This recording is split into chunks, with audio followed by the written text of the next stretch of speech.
empowering you through the voice of truth with your host, Dr. Joel Hunter. Hi, everyone. I'm Dr. Joel Hunter, host of Power Talks, empowering you through the voice of truth. On today's program, we've got Carrie Longsworth, Division Manager of Seminole County Assistance, and Martha R., the Executive Director of the Homeless Services Network of Central Florida. And I brought them on to share ways that our government can and does make a positive difference for those who struggle the most. And I work very closely with these ladies. I'm a big fan of both of them. First of all, not a lot of people know about how government is arranged to assist with some particular needs and who qualifies and what the process is and so on and so forth.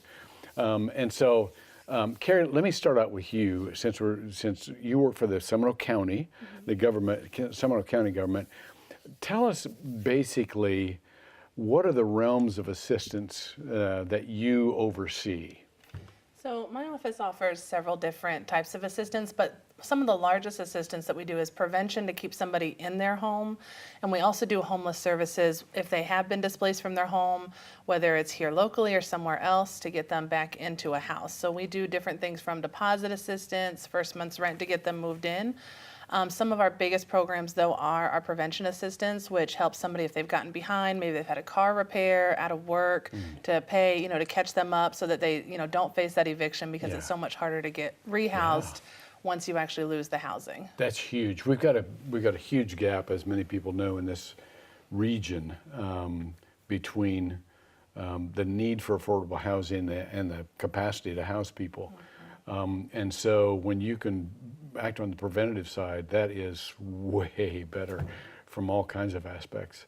And it usually requires much fewer resources to do that. Absolutely, Yeah. yes. It's easier for us to get you that Band-Aid, so to speak, to get you back on track. It's usually people that just have had that one-time little hiccup, and then they're able to maintain on their own. Yeah. And so that's much more cost-effective than trying to go through the process of housing somebody. Yeah. By the way, Carrie has a BSW, Bachelor of Social Work from Central Florida. Go Knights. Yay. Yay. And Martha, I was just talking with Martha, she's got both of her degrees in social work, and she said, otherwise known as the degree of common sense. I love this. I love that description, because that's what we're doing. We're just exercising common sense to help people out. Martha, let me come to you, because you are the Executive Director of the Homeless Services Network, which is the lead agency in our area for the distribution of HUD funds. But again, not many people know, and I didn't as a pastor of almost 50 years, kind of how that happens, how the region is structured in order to organize to help out people in need. So could you give us just a 30,000-foot kind of simplified, what they used to call those felt board, pictures of how that happens? And I'll try and do it just that clearly. Okay. All right. So first, clarification. We don't administer all the HUD money that comes to the region. Okay. We administer one particular pot of homeless services assistance. So there's a lot of HUD money that comes into the community that never touches us, that's administered in a lot of different ways. But we administer some funds that are specifically designated to serve homeless people. And those dollars are competitive dollars, so we help the region to come together, the Tri-County, so Seminole, Orange, and Osceola counties, to come together to submit an application that follows these HUD guidelines, and we submit it and keep our fingers crossed and knees bent and all that stuff, and hopefully we get those dollars in, and we've been successful so far in doing that. And then our job is to then help administer those dollars throughout the community. Okay. Now, there's what's called a continuum of care. Could you explain that to us? I can try. Okay. So a continuum of care is basically self-selected group of agencies or stakeholders, individuals. Could you give us examples? Yep. It's anybody that has an interest in working with homeless people. Okay. And so it can be, it's local governments, and it's churches, and it's the Coalition for the Homeless and the Rescue Outreach Mission and United Against Poverty and any agency that touches the Healthcare Center for the Homeless, Pathway Homes, Community-Based Cares. There's a whole lot of agencies that are involved who say this is a population that we want to work with, that we want to be effective with, and we want to help the community assist.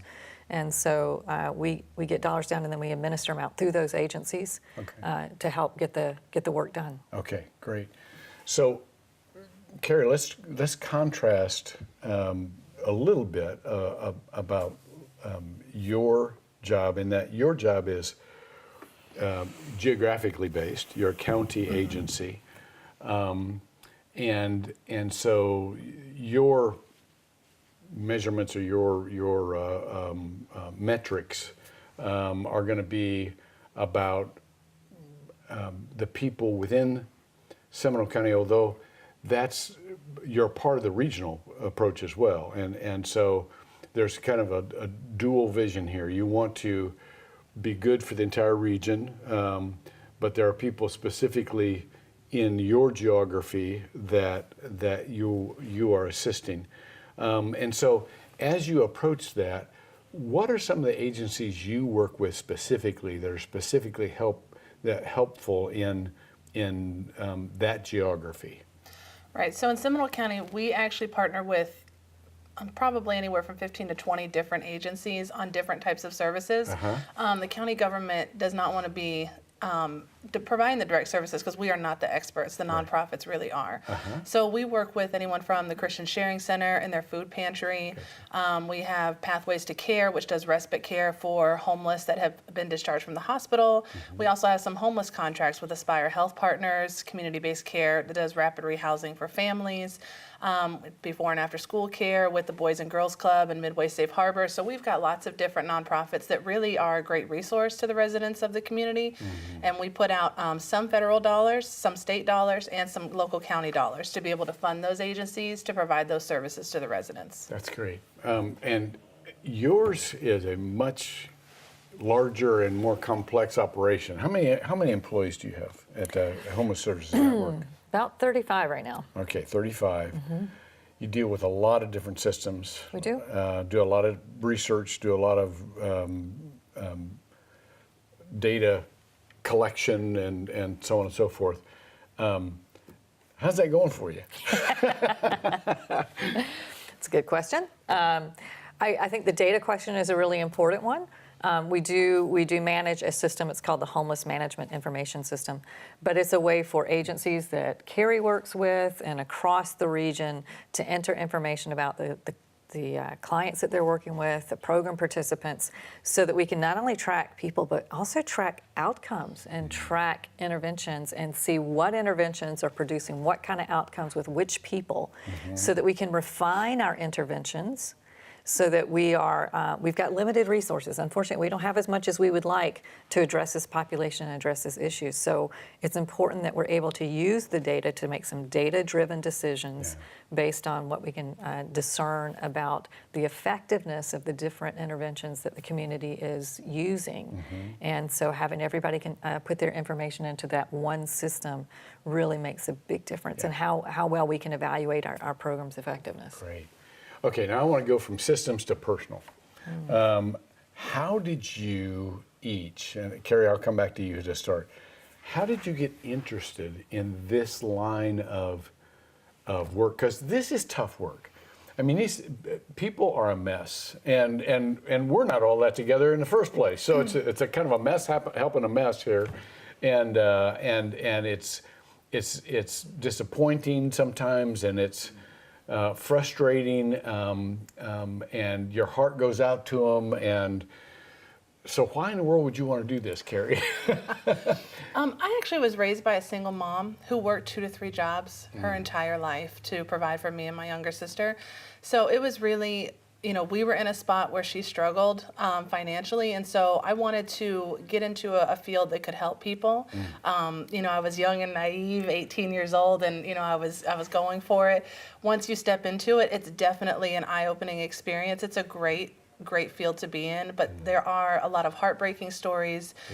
Just learning to have compassion for people in a way that you didn't even know. You know, you thought maybe you had a struggle, but it's nothing compared to somebody that's come across in front of your desk and saying, hey, you know, I'm about to lose my home, all these different things. So really just being able to learn, you know, to really empathize with other people and, you know, just kind of make that connection to, yes, I understand that it can be hard and you can struggle, but, you know, we can make it through. Let's work through this process together. So I really wanted to be involved in something like that. If there's somebody listening who says, yeah, I'm in that same kind of field and it's just wearing me out, it's, you know, is there some sort of way that you have found out to kind of disconnect for a while so that you can get renewed? I mean, how do you keep going? I do know that some people, it works for them to kind of move to different populations to kind of get something new perspective. So maybe I've been working with, you know, neglected children. That would be one of the hardest fields. I could not personally do that. But just to, you know, maybe that's been too much and now I'm going to work with the mental health field. I'm thankful I've been able to move around a lot in the county where I've done direct services and now I oversee a lot of programs. So that has given me a bit of a, you know, not the constant day-to-day to, you know, I'm able to step back and kind of do more administrative work. Gotcha. So that's been very helpful. But really just trying to understand that, you know, it is heartbreaking and it's sad not taking that home with you, because that's probably one of the hardest things to walk out, you know, and then turn around to your family and you have to kind of separate that. Absolutely. Martha, how did you get into it and how are you surviving it? That's a good question. I think I just kind of grew up in a family that talked a lot about issues of poverty and about issues of justice and about issues of faith and where all of that intersected. And so I was just very much sensitized to it. And I also realized fairly early on that I'm like really bad at the direct service piece. And so some of the taking care is to, you know yourself. So one of the things they do teach you in the Common Sense School of Social Work is that to really work with clients like you got to have boundaries. Yeah. And mine resemble sponges, and so I'm not good at that. You know, I everybody come home with me kind of thing. So, but that's not where my gifts were. That's not where my brain functions best.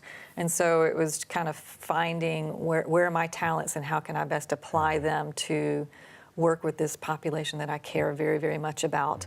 I think that homelessness is the most obscene face of poverty in our country. And so that is the deepest trenches of the work in the field of poverty. But how are you? I mean, we've worked together for a while now, and I've loved working with you, and I really appreciate you as an intellect and as a, you know, she's loaned me books and music, and she's educated me, so it's all good. We've worked together in the Central Florida Commission on Homelessness. But I know even at the administrative level, and this is for both of you, there are strains there and there are frustrations there among leadership. How do you sustain? I mean, how do you get yourself so that you actually go back to work the next day?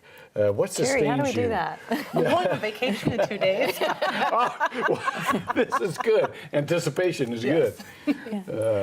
No, I think you're right. It is hard, even if you're feeling any kind of responsibility for the system, wanting to create a system that is responsive to people's needs and that is effective, so that we have fewer people who go through this experience, and those who do, it is as short as possible and as painless as possible, and that we're as effective as we can in getting people back stabilized.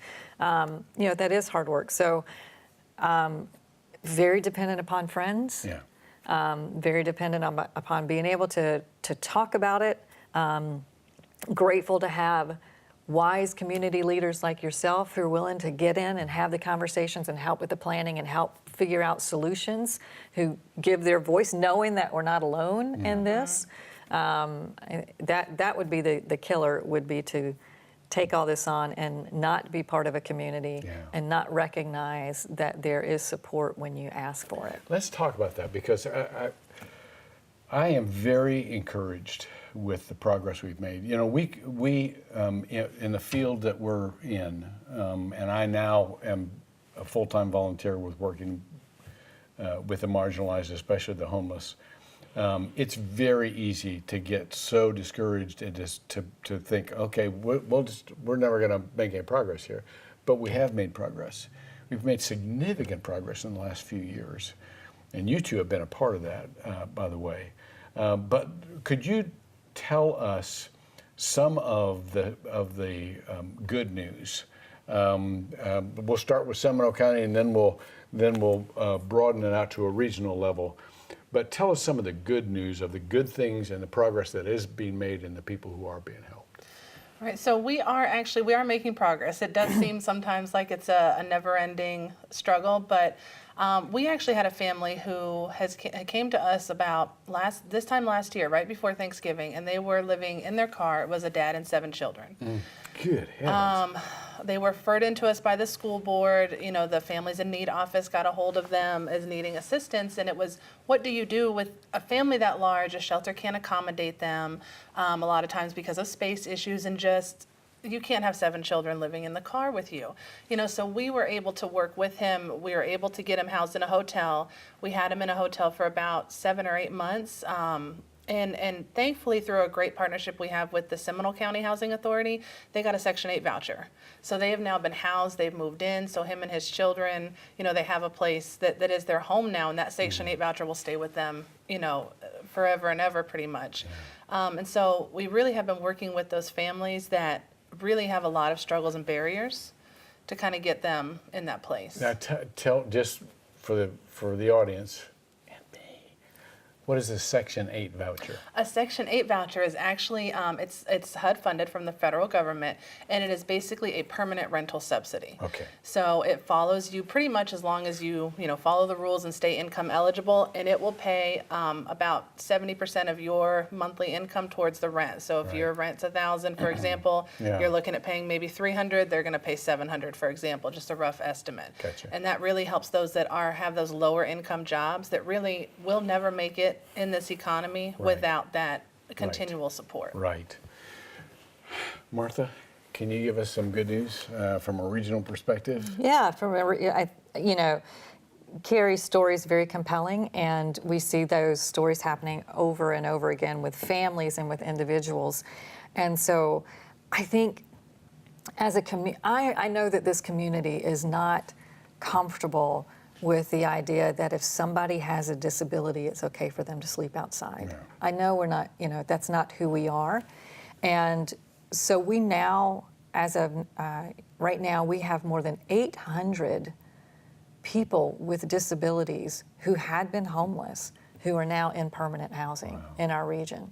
More than 800 in permanent supportive housing, people who have a disability, mental illness, physical disability, could be either one, but that's significant for our community. Huge. And then we have hundreds of families that we're getting into rapid rehousing and getting stabilized so that they can, they just need some time-limited support to help them get stable, and then they're able to make it on their own. Right. And so we're seeing exciting work. And your agency has not only found the housing for these folks, but you supply what are called the wraparound services. Can you describe some of those services so that these folks can stay in the house? Sure. We don't actually provide them. We contract, we fund them, and so there's a dozen agencies across the region that are providing those services. And it starts with case management, and it starts with these conversations with people and helping folks develop some goals and some plans and helping them figure out how they bring those plans into fruition. But sometimes it's also linking people up with mental health assistance or substance abuse assistance. It's helping people get food, transportation, getting them linked to medical care, to education, to employment opportunities, to job training. And a lot of it is just helping people build community. Because if you think about it, Dr. Hunter, you can have if somebody's been out on the streets, living on the streets for 15 years, and they finally get into housing, they have to relearn how to build community around that, and how to interact with neighbors, how to establish a new daily routine. Yeah. And in some cases, for some folks, you got to teach folks how to clean the house, Yeah. what you do with the trash, where's the water cutoff valve, all those kind of fun things, Yeah. how you change the battery in the smoke alarm. Yeah. So all of that is part of what we call the wraparound services, is wherever this individual is or this family is, what do they need and how do we make it happen, with the goal of what do they need in order to stay stably housed. Yeah. How do we keep people stably housed? That is the most important therapeutic intervention we have to offer. That's fantastic. It's exciting stuff. And the retention rate is what percent? And our permanent supportive housing right now, it's over 90%. 90%. That's a huge Yeah. piece of good news, because without these wraparound services, many of these people would cycle right through, because the same habits that got them homeless in the first place would get them re-homeless again. And so we really have, the good news is, part of the good news is that we've figured out something that works. We've figured out a model that works. If we can just scale it, then we're gonna be doing good. Carrie, you work on a team that addresses a number of issues in the Seminole County. What are some of the other teammates that you work with? What are some of the other people at the county level that work with different aspects of those in need? So we have in our department also, we have our community development office, and they do a lot of home repairs, down payment assistance for those low to moderate income individuals in the county that maybe they've lived in their house for 60 years, they own it outright, but their roof is falling in. Yeah. And they can't get it fixed. They don't have the income. Yeah. So we have programs that are set up to do those one-time trades. We actually have programs that will tear down the whole house if it's not livable and rebuild it for them. So we do have some of those other services. We also do dental assistance for adults in the county that don't have dental insurance. That's a huge need that we found, where we can pay, up to like $2,000 to go and you can get an extraction or a root canal. Those are expensive services, and without those dental costs, a lot of people don't have that cash to go and pay that. So we do have those other types of programs that, we've been working with families and just regular individuals that, in the county to help them meet those needs. That's fantastic. We have a different, I was talking with Jeff Hayward, who comes from Massachusetts, who's the head of United Way, and he said up in Massachusetts, we didn't have a county government, and so so they did a lot from state assistance, but the way we're configured, we have so many local governments in Central Florida, city and and county and parish. I mean, it gets very complicated. But the point is that most of us have a team, and all of us need each other that are not in our organization. We really need to partner, and I love how you guys have done that. Martha, who are some of the great partners that Homeless Services Network works with to do things that HSN doesn't do? Sure. Well, one is your own organization with Community Resource Networks. That's what I was fishing for. I'm glad you brought that up. I am savvy that way. We primarily focus on different parts of the different subpopulations within the spectrum of folks that are literally homeless or potentially at risk of literal homelessness.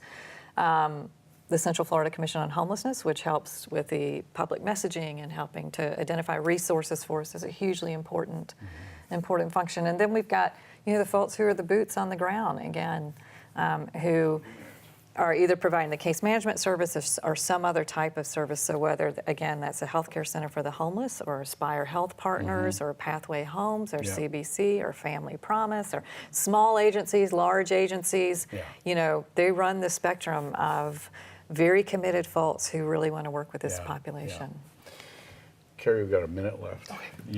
You deal with a lot of people who are hurting, and there are so many people who listen who say, I wonder what do you say to somebody who's going through a really traumatic time? You know, I want to help, I want to be encouraging, but I don't know what to say. How do you talk to somebody who's going through a rough time? It's tough because sometimes even no matter what you want, you can't fix the problem. Right. So really just working with them we have a lot of encouraging people that work with our staff or that work with our clients individually that tell them, you know, keep going. It's okay. Like, it's really rough now, but like, you will get through it. Yeah. You may even take a dip before, but you are going to make it out on the other side. So that's really the most encouraging thing we can tell somebody. Yeah. Everybody needs hope. Everybody needs to believe that someday it will be better, and if they can't believe it for themselves, they need somebody telling them that. Absolutely. Thank you for what you do in our community. Thank you. You guys really are heroes to all of us, and so you work with the most challenged population we have, and we just appreciate you. We're out of time. I hate this, but I want to thank Carrie and Martha for being with us and joining us on Power Talks. And remember, these discussions are just that. They're discussions among us. We'd love to see you continue the discussions at home and go one step farther. Get involved. Because when Power Talks, you are empowered through the voice of truth. See you next time. You just watched Power Talks, a Good Life 45 original production that makes you part of our Hope Team here on Good Life 45, where hope happens.